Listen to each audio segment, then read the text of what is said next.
नमस्कार। मैं विवेक विराट मुदगल ज्योतिषाचार्य अपने YouTube चैनल जगदम्बा ज्योतिष में आप सबका स्वागत करता हूं।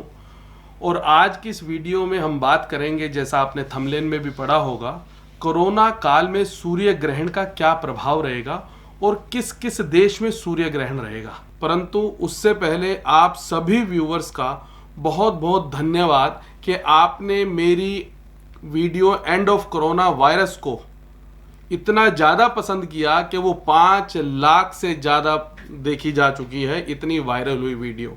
और दूसरी बात ये भी बताना चाहूँगा कि मैंने बेस्ट इन्वेस्टमेंट के नाम से एक वीडियो यूट्यूब पे बनाई थी, और जो बिजनेस के लिए बेस्ट बिजनेस अपॉर्चुनिटी मैंने आपको बताई थी, वही बिजनेस में जो अभी घोषणा हुई है लघु उद्योग के ऊपर, किसानों के ऊपर या छोटे उद्योग के ऊपर, उन्हीं को लाभ मिलने वाला है। तो ये सत्य प्रमाणित हुई, यानी कि ज्योतिष शास्त्र के अंदर सब कुछ है, उसको समझने की बस आवश्यकता है। दूसरी चीज मैंने कही थी कि शेयर मार्केट में लाभ होगा, और शेयर मार्केट में एकदम उछाल आया। और इसके अलावा किस व्यापार में कितनी सफलता मिलेगी, कब मिलेगी, कहाँ तक मिलेगी, सब के बारे में मैंने चर्चा की थी।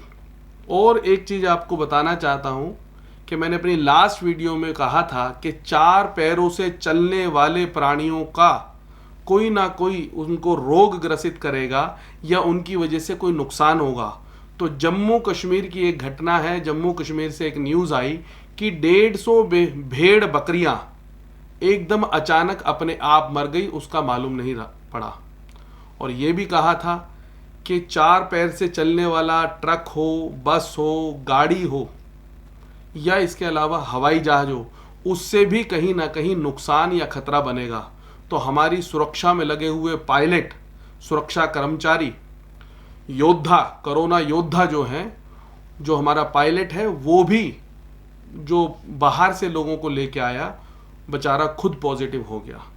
तो यानी कि हवाई जहाज से भी हमें नुकसान हुआ, और हमारे एयरफोर्स का एक लड़ाकू विमान भी क्रैश हो गया। तो यहाँ भी ये सत्य प्रमाणित होती है बात कि ज्योतिष शास्त्र में कितनी गहराई है। और इसके अलावा एक चीज़ मैंने कही थी कि कहीं ना कहीं इन सब के साथ साथ विस्फोटक घटनाएं होंगी, आगजनी होंगी, और वो भी हमें देखने को मिल रही है। तो ये सत्य प्रमाणित करती है कि ज्योतिष शास्त्र में कितनी गहराई है। ये सभी बातें मैं अपने को साबित करने के लिए नहीं कह रहा हूं, या मैं बहुत बड़ा ज्योतिषी हूं, ऐसा नहीं हूं। मैं ज्योतिष का एक विद्यार्थी हूं। ज्योतिष एक अथाह समुद्र है, बस उस समुद्र में जितनी डुबकी लगाएंगे उतना ज्ञान बाहर आ जाएगा। तो मैं भी कहीं ना कहीं उसका अध्ययन या शोध करता रहता हूं। और एक और बात, बहुत सारे व्यूवर्स ने मेरे से पूछा कि गुरुजी क्या आपके पास एक ही ड्रेस है जो आप इसी ड्रेस में सारी वीडियो बनाते हैं? तो उन सबको कहना है कि नहीं, एक जैसी ड्रेस बहुत सारी हैं। उसका कारण ये है कि ये जो कलर है ये मेरे लिए लकी कलर है। जब से मैंने ये कलर धारण किया है तब से मुझे बहुत अधिक लाभ हुआ है। मैं दुनिया के बीच में लाइमलाइट में आया हूँ। उसका एक आपको एग्जाम्पल देता हूँ कि आज से 2-3 वर्ष पूर्व एक ओम बाबा नाम का बिग बॉस, सलमान खान का जो बिग बॉस प्रोग्राम चलता है टीवी पे, उसमें आया था, जिसने हमारी मातृशक्ति का अपमान किया। उस प्रोग्राम में भारतीय सनातन संस्कृति का अपमान करने का प्रयत्न किया, और भगवान की कृपा से किसी एक राष्ट्रीय न्यूज़ चैनल के ऊपर हम लोगों का मिलन हुआ। वहाँ भी उसने मातृशक्ति का अपमान करने की कोशिश करी, जिस कारण से मुझसे सहन नहीं हुआ, और मैंने उसकी और उसके चेले की पिटाई कर दी, यानी कि थप्पड़ जड़ दिए। तो वहाँ से वो वीडियो इतनी वायरल हुई कि 1 घंटे में कई लाख, तकरीबन 18 लाख लोगों ने उसको देखा। अब बात आती है उस बात की जिसकी वजह से हम ये वीडियो बना रहे हैं। तो ये वीडियो है ग्रहण के ऊपर, जो 21 जून को है। तो अगर 21 जून के ग्रहों को समझना है या ग्रहण के फल को समझना है, किसके ऊपर क्या प्रभाव आएगा, तो उसके समय को समझना होगा। काल पुरुष की कुंडली में 9:15 पर यह ग्रहण लग रहा है, वो भी मिथुन राशि में, और उस समय लगन का उदय हो रहा है कर्क लगन। तो कर्क लगन का उदय हो रहा है, तो इसका अर्थ ये हुआ कहीं ना कहीं वो जो ग्रहण काल है वो काल चक्र की कुंडली में 12वें घर को दर्शाता है। तो 12वां घर किस चीज का है? 12वां घर है 12th हाउस, है हानि का। 12वां घर है दंड का, बंधन का, कारावास का, जेल यात्रा का और हर प्रकार के नुकसान का। इसका अर्थ यह हुआ कि कहीं ना कहीं हम अगर बंधन में नहीं रहे, या ये कहें कि जब काल पुरुष की कुंडली में बंधन का योग बना हुआ है, तो पूरी दुनिया अगर बंधन में नहीं रह पाई तो उनको उसका नुकसान भोगना पड़ेगा। नुकसान क्यों भोगना पड़ेगा? वहां पर सूर्य, चंद्रमा, राहु और बुध। सूर्य हमारी आत्मा के कारक, चंद्रमा हमारे मन के कारक, राहु नासूर यानी कि खराब करने वाले ग्रह, और बुध बुद्धि के देने वाले।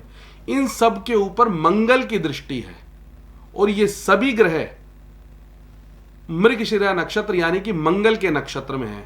तो मंगल का प्रभाव अधिक नजर आ रहा है और राहु का प्रभाव अधिक नजर आ रहा है। जब मंगल और राहु का प्रभाव अधिक नजर आता है तो विस्फोटक घटनाएं होती हैं, आतंकवादी घटनाएं होती हैं, क्योंकि 12वां घर आतंकवादी घटनाओं को भी दर्शाता है। इसके अलावा पड़ोसी राज्य देशों को भी दर्शाता है, बॉर्डर को भी दर्शाता है, यानी कि सीमावर्ती क्षेत्र जो होते हैं, तो वहां समस्याएं बढ़ेंगी, आतंकवादी घटनाएं बढ़ेंगी, कोई ना कोई इस प्रकार के षड्यंत्र रचे जाएंगे जिससे कि जो देश है, वो हम अपने भारतवर्ष की बात करें या जो जिसका पड़ोसी देश है, वो एक दूसरे के ऊपर युद्ध जैसे वातावरण की स्थिति पैदा करेंगे, या कहीं ना कहीं मन जो है वो दूषित हो चुका होगा अपने वर्चस्व को स्थापित करने के लिए, अपने आप को नंबर 1 की स्थिति में लाने के लिए। तो ये नुकसान होने का ग्रहण का जो फल है वो इस प्रकार कहा गया है। विस्फोटक घटनाओं के साथ साथ, जैसे मैंने कहा, आतंकवादी घटनाएं होंगी, युद्ध जैसे वातावरण बनेंगे, राजनेता या अभिनेता की मृत्यु का योग बनेगा। उसका कारण यह भी है कि ग्रहण काल जिस समय पे बन रहा है, यानी कि इस वर्तमान समय में 21 जून को, उस समय पे शनि और राहु के बीच में षडाष्टक है। राहु मिथुन राशि में उच्च के होके बैठे हुए हैं और वहीं सूर्य और चंद्रमा भी आ गए और बुध भी आ गए। तो सभी ग्रहों का आपस में षडाष्टक दोष हो जाना। इसके अलावा 6 ग्रह वक्री हैं, राहु केतु वक्री होते ही हैं, साथ में 4 बड़े ग्रह जिसमें से विशेष रूप से गुरु और शनि भी वक्री हो रहे हैं। तो उसका प्रभाव ये रहने वाला है कि आपसी मतभेद बहुत ज्यादा हो जाएंगे, हम एक दूसरे को समझ नहीं पाएंगे, स्वार्थ की पूर्ति करेंगे और कहीं ना कहीं उसका खामियाजा हमें यह भुगतना पड़ेगा कि अगर हमने इन सब चीजों का ध्यान नहीं दिया तो जो बीमारी पूरी दुनिया को ग्रसित कर रही है वो और ज्यादा बढ़ने के आसार हो जाएंगे। हमें इस समय त्याग दिखाना है, क्योंकि 12वां घर त्याग को भी दर्शाता है, 12वां घर त्याग का भी कारक है। बाकी जितनी भी चीजें हैं वो अवगुण हैं, तो उसका एक ही गुण है त्याग। तो उस त्याग को अगर हमने बना के रखा, हमने बंधन में रहने का प्रयत्न किया, बंधन में रहे, तो निश्चित रूप से हम उस नुकसान से बच सकेंगे। अन्यथा समस्याएं बहुत गंभीर हो जाएंगी पूरी दुनिया में।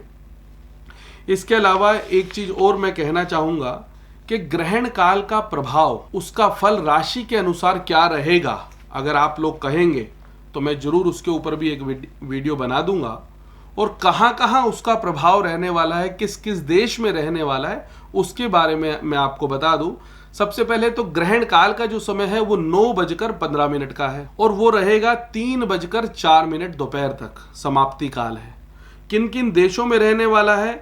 वो दक्षिणी पूर्वी यूरोप में, ऑस्ट्रेलिया के केवल उत्तरी क्षेत्रों में, न्यू गियाना में, फिजी में, अधिकतर अफ्रीका के क्षेत्रों में, दक्षिण देशों को छोड़कर प्रशांत व हिंद महासागर में, मध्य पूर्वी एशिया में, अफगानिस्तान, पाकिस्तान, मध्य दक्षिण चीन, बर्मा, फिलीपींस आदि में दिखाई देगा।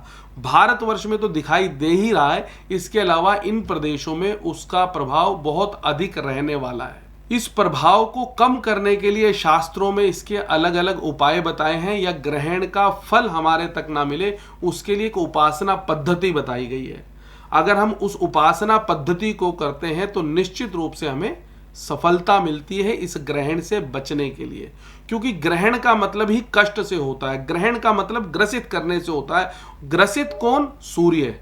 सूर्य का अर्थ आत्मा, जो हमारे अंदर प्राण शक्ति है, जो हमारी एनर्जी है, वो एनर्जी को ग्रसित करता है राहु नाम का ग्रह। और साथ में चंद्रमा है। चंद्रमा सूर्य के बीच में जब राहु आते हैं तो ग्रहण लगता है। चंद्रमा भी दूषित हो गया, यानी कि चंद्रमा भी ग्रसित हो गया, हमारा मन भी ग्रसित हो गया। तो हमारा मन भी दूषित, आत्मा भी दूषित और हमारी बुद्धि भी दूषित।